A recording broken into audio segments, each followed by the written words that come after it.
Hello. Today I want to share with you a talk on stress management that I gave in front of a group of seniors.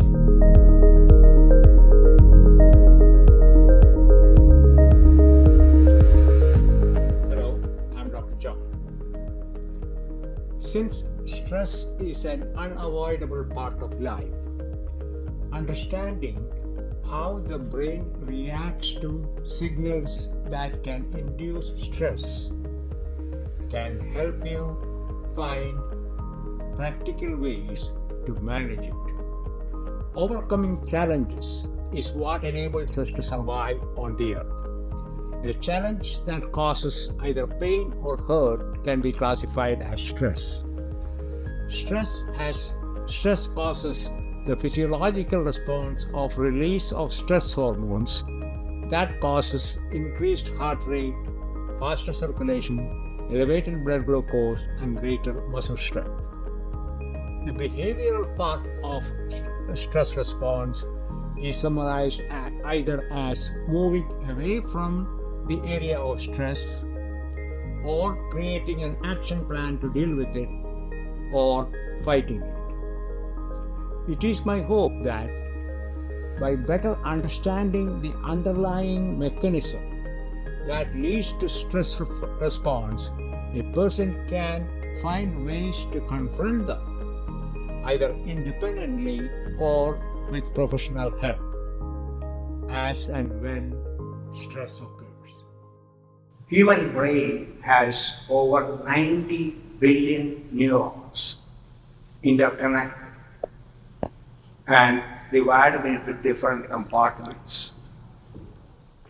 Each compartment specializes in different inputs or signal. For example, there's one compartment for signal input from your eyes, another from ears, from nose, throat, skin, another compartment related to temperature, pressure. In general, there are three functional levels in the brain. The first one is called cognitive. That is where the inputs are received, identified, and categorized to be forwarded to the next level. This is similar to a receptionist in a big office or site, welcoming the visitor, finding out exactly what the reason for the visit is, and directing that person to the right person, location, or the group. The second level is called analytical. The incoming signals are analyzed to create a meaning. Then an action or a communication plan is formulated and forwarded. The third level is emotional, where feelings are created.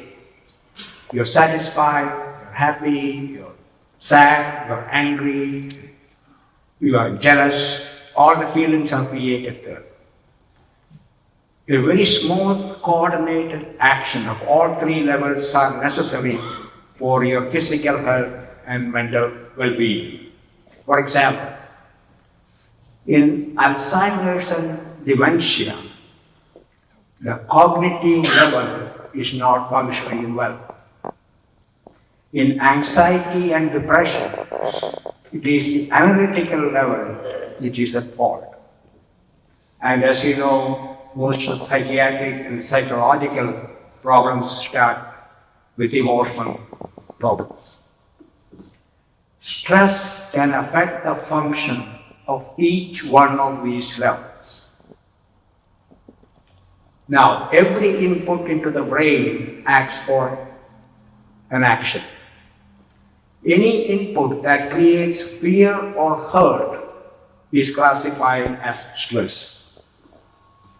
The fear can be based on what is happening or what may happen. Hurt can be physical or emotional. When the brain perceives stress, it stimulates the basic primitive neurons, which in turn cause release of stress hormones, adrenaline, cortisol, even growth hormone, and others.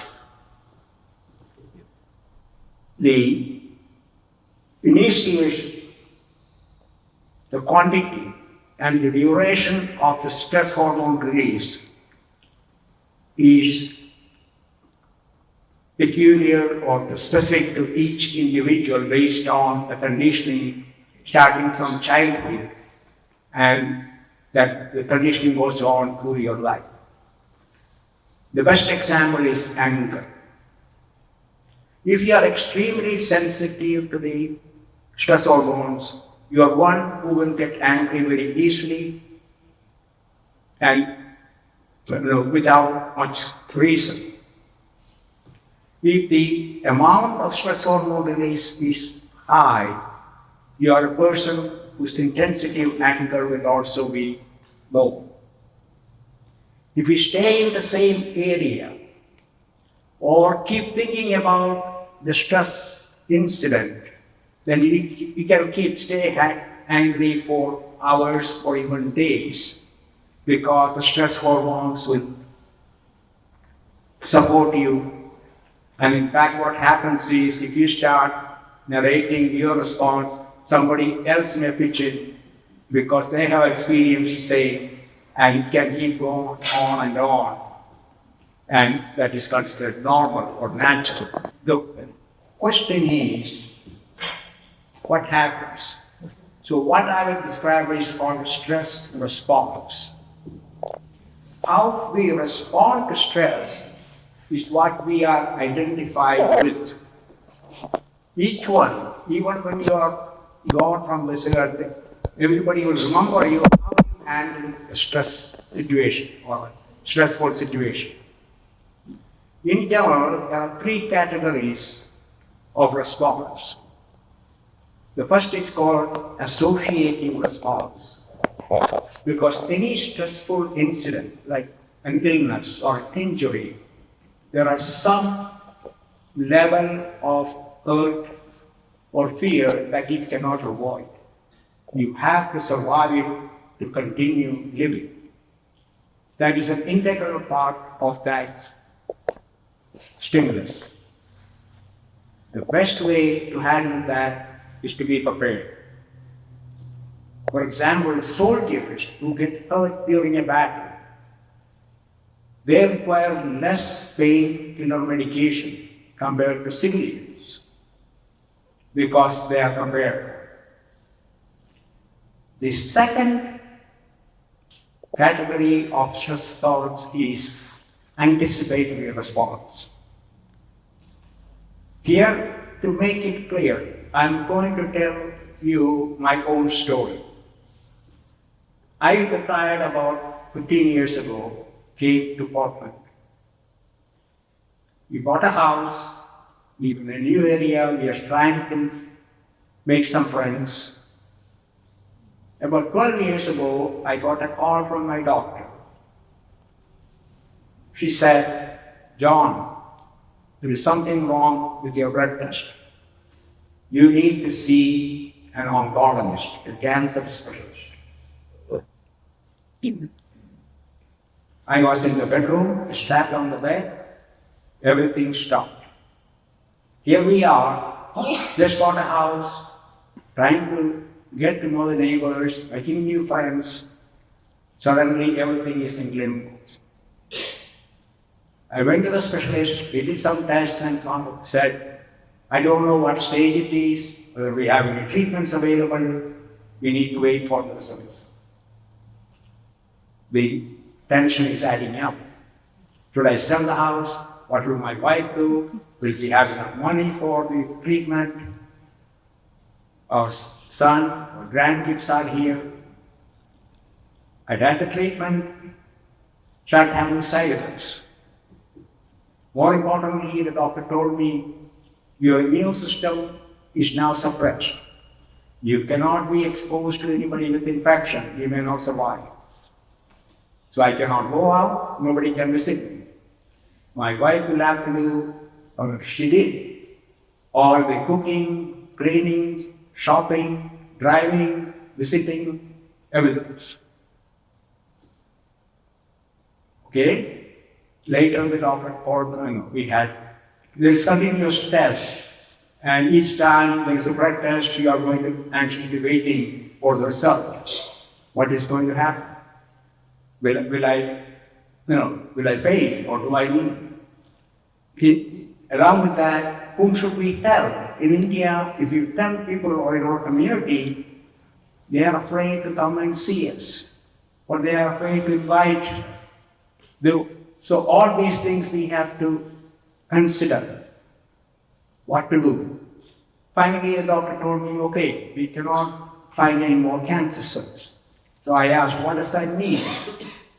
That means the current test will not show any cancer cells, but that doesn't mean they are not there. They are there. They can get activated at any time. That creates another set of problems. Whatever I do, is it going to bring the cancer back? If I don't do it, will it help? I said, this is too much stress. From analysis, what I found was, most of my stress came from things I don't know. I don't have an answer. So what do I do? I thought the best phrase would be to find as many answers as possible. So I started reading everything about cancer. And what I found was my stress level went down by 50%. So the anticipatory stress was more than the associative stress that I had during the treatment. So when I realized that, I thought, well, there are others who may be helped. So I published Surviving Cancer. The interesting part was when I was giving a talk, one oncologist, a cancer specialist, stood up and asked, John, the average age of an adult with cancer is 60 because it takes accumulation of mutations of decades before a cancer cell comes. Think about it. When the average age of a child with cancer is 6, the child has not lived long enough to accumulate mutations. How can a child have cancer? That made me start thinking. And there are no definite answers. There are some answers. But I was not happy with them. So, I wrote this one. When your child has cancer. It again does my explanation. But the importance is, in both cases, what can I do? What can the patient do? What can the parents do to slow down the multiplication of cancer cells, and how to boost your immune system so that if the cancer cell comes up, we can control it. Because we all have the ability to kill cancer cells. Occurrence of cancer cell, somebody calculated almost every 10 years, a cancer cell pops up in your body. Because mutations can happen whenever there is rapid multiplication of cells. This is why people who have chronic infections, either in the intestine or in the lungs, they are more likely to develop cancer. Because each time a cell divides, there can be mutation. So, both the books are strictly based on dietary control of reducing the cancer cell multiplication and boosting the immune system. It has nothing to do with the medications. You need to continue whatever. Coming back to our stress, the third category is afterthought or looking back. or hindsight. You can always find something that you regret, you should have done differently, or could have done differently in the past. When that happens, it is okay to feel sympathy for yourself, but don't feel guilt, because you made a decision at that time based on what you thought was right from available information. If you learn that lesson, keep it and move on. If you don't, what happens is, for the brain, there's only present. There's no past, there's no future, everything is present. This is why when you have a dream, it looks so real. Because every input to the brain, it treats as if it is correct. So if you are still under stress, it will recruit more and more neurons to deal with the stressful condition. And these active neurons will rob nutrients and food from other neurons. So the other activities will suffer. The first will be appetite. When you start eating, you don't eat the abdomen. Suddenly you don't feel appetite, you don't feel hungry. The next is memory. Oh, today I was supposed to do some shopping. Forgot, I didn't pay the bills. I didn't go to meet somebody. I didn't make the appointment. Then we start losing enjoyment in day-to-day things that you used to enjoy. The movie is not enjoyable anymore. The book you don't want to read. You don't want to visit your friends. Finally, your family convinces you to go and see the doctor. And the doctor comes with the prescription. Here is your prescription. And you say, why? I'm not sick. I feel good. He said, no, you're depressed. Now that creates its own cascade of events. Because people who depend on you, who look at you, they know immediately you're not well. Something needs to be done, but they are helpless. So it will go on. So what can we do? The most important thing is to give the neurons that are dealing with the stressful condition rest. And in order to give them rest, you need to activate a different set of neurons. And there is no other way to activate a different set of neurons than social interaction. Coming to meetings like this, or meeting anybody, any place, it doesn't matter. At the very moment you go to a new area, meet new people, inputs are coming into the brain that the brain has to deal with. And the neurons dealing with stress get some rest. It has been found that as you get older, the more interaction you have with various types of people, the more the brain is active. As you get even more old, the interaction with family members is the most important factor. This is why people who are shut up in nursing homes and all, they will have a lot more mental problems because they are missing their loved ones. The second way you can keep your brain active and get away from the stressful situation is doing volunteer activities. Whenever there are a group of people called super agers, they are in the ages of 80 to 90, but their brains work like those of 50 and 60-year-olds. What all of them have in common is they are all volunteers. Community activity, home activity, so it doesn't matter whatever activity. It has been found that aged mice have a number of nerve connections called synapses, which are inactive, but that can be activated with the appropriate stimulus. So when you volunteer, you are going to come across problems that you have never encountered before. It forces you to activate neurons that you have not used for a long time. And that keeps you younger and more active. The third is, if you don't have social interaction or volunteering opportunities, daydream.